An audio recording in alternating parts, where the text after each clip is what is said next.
یہ صدائے حریت جموں کشمیر ہے۔ کشمیر اپڈیٹ کے ساتھ ابن سلام۔ بھارتی فوجیوں نے اپنی ریاستی دہشت گردی کی تازہ کارروائی میں اونتی پورہ پلوامہ میں تلاشی اور محاصرے کی کارروائی کے دوران ایک نوجوان کو شہید کر دیا۔ آج مسلسل 65ویں روز بھی وادی کشمیر اور جموں کے مسلم اکثریتی علاقوں میں فوجی محاصرے اور مواصلاتی ذرائع کی معطلی کے دوران چھاپوں، نوجوان لڑکوں کی گرفتاریوں اور قتل کی اطلاعات کی وجہ سے معاملاتی زندگی بری طرح متاثر ہے۔ بھارتی حکومت نے 2 ماہ کی پابندی کے بعد مقبوضہ کشمیر میں سیاحوں کو جانے کی اجازت دے دی ہے، باوجود اس کے کہ مقبوضہ علاقے کے طول و عرض میں مواصلاتی پابندیاں اور بہت بڑے پیمانے پر قابض فورسز کی تعیناتی کے باعث خوف و دہشت کا ماحول قائم ہے۔ جرمن نشریاتی ادارے DW کے مطابق سیکیورٹی ماہرین اسے ایک علامتی اقدام قرار دے رہے ہیں، کیونکہ ان حالات میں کوئی سیاح کشمیر کا رخ نہیں کر سکتا۔ بین الاقوامی خبر رساں ادارے رائٹرز نے لکھا ہے کہ نئی دہلی کی جانب سے یہ اعلان یہ تاثر دینے کی کوشش ہے کہ کشمیر میں سب کچھ ٹھیک ٹھاک ہے۔ بھارت کے online news portal news click ان نے بڑی تعداد میں عرضداشتوں، جن میں دفعہ 370 کی منسوخی کو چیلنج کیا گیا ہے، پر بھارتی سپریم کورٹ کی خاموشی، کارروائی نہ کرنے اور سرد مہری پر شدید تنقید کی ہے۔ ویب پورٹل نے کہا ہے کہ ماہرین کی طرف سے اظہار تشویش بھارتی سپریم کورٹ کا آئینی ضمیر جگانے میں ناکام رہی ہے۔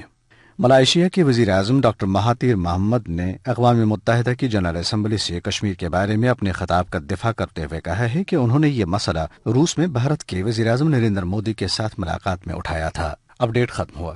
بھارت نے اپنے کالے کرتوتوں کو عالمی دنیا سے چھپانے کے لیے نہ صرف گزشتہ 65 روز سے مقبوضہ کشمیر کا محاصرہ کر رکھا ہے، بلکہ ذرائع ابلاغ پر بھی مکمل پابندی عائد ہے۔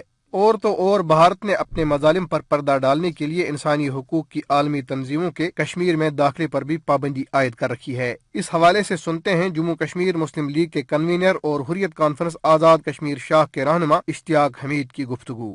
گزشتہ 65 روز سے کشمیر میں مکمل لاک ڈاؤن اور خوف کا عالم ہے۔ بھارت اپنی اپوزیشن کو بھی کشمیر جانے کی اجازت نہیں دے رہا ہے۔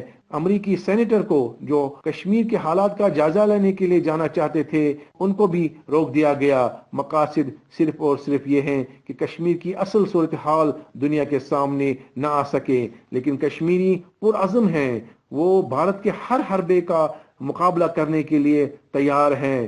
ہم یونائٹڈ نیشن کو بالخصوص اور دیگر بااثر ممالک کو بالعموم اپیل کرتے ہیں کہ وہ بھارت پر دباؤ ڈالیں کہ وہ وہاں پر ظلم تشدد بند کریں، تاکہ کشمیریوں سے کیے گئے وعدوں کے مطابق کشمیری اپنے حق خود ارادت کا استعمال کر کے اپنے مستقبل کا فیصلہ کر سکے۔